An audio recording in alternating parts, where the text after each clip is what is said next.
আজকে রান্না করব পাবদা মাছ পোস্ত দিয়ে। প্রথমে একটু এলাচ, দারচিনি ও লবঙ্গ দিয়ে দিলাম। তারপরে দিয়ে দিচ্ছি পেঁয়াজ, দেই না আজকে পেঁয়াজ দিচ্ছি। আজকে পাবদা মাছের পোস্ত দিয়ে করব, পেঁয়াজ দিলাম। পেঁয়াজ, কালো জিরা, সমড়া দিয়ে একটু ভাজা ভাজা করে নিচ্ছি। ভাজা ভাজা হয়ে গেলে মাছগুলো আগে ভেজে রেখেছি, হয়তো আবার একটু ভাজতে হবে। হালকা করে ভেজে রেখেছি। লবণ দিয়ে দিলাম, সামান্য একটু হলুদ, একটু লবণ দিয়ে দিলাম, দিয়ে একটু ভাজা ভাজা করব। একটু ভেজে নেব, একটু ভেজে নিচ্ছি। দেখুন ভেজে নিচ্ছি। একটু টমেটো কুচি দিয়েছি, কাঁচা লঙ্কা, টমেটো কুচি। আজকে একটু অন্যরকম করে করছি, কেননা পেঁয়াজ দিয়ে করি না।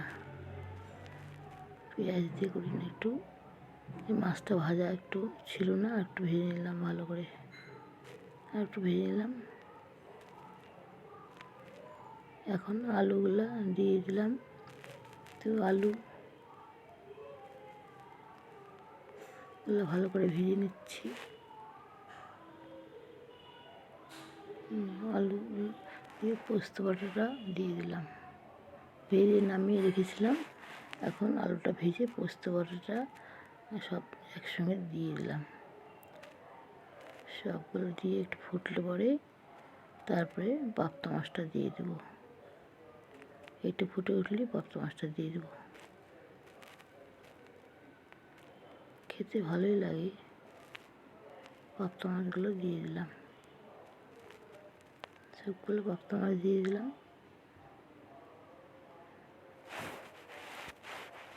তারপরে একটু কাঁচা লঙ্কা দিয়ে দেবো। কাঁচা লঙ্কাটা দিলে খেতে ভালো লাগবে। একটু ফুটে উঠলে কাঁচা লঙ্কাগুলো দিয়ে দেবো, কারণ একটু কাঁচা লঙ্কা পোস্তর সঙ্গে বেটেছিলাম তো। আগে দিলে গলে গেলে ঝাল হবে বেশি, কেউ খেতে পারবে না। ওই জন্য পরে কাঁচা লঙ্কাগুলো দিয়ে দিলাম। হয়ে গেল আজকে আমার পাবদা মাছ পোস্ত দিয়ে। আপনারা এরকম বানিয়ে খেয়ে দেখবেন, ভালো লাগবে। Like, comment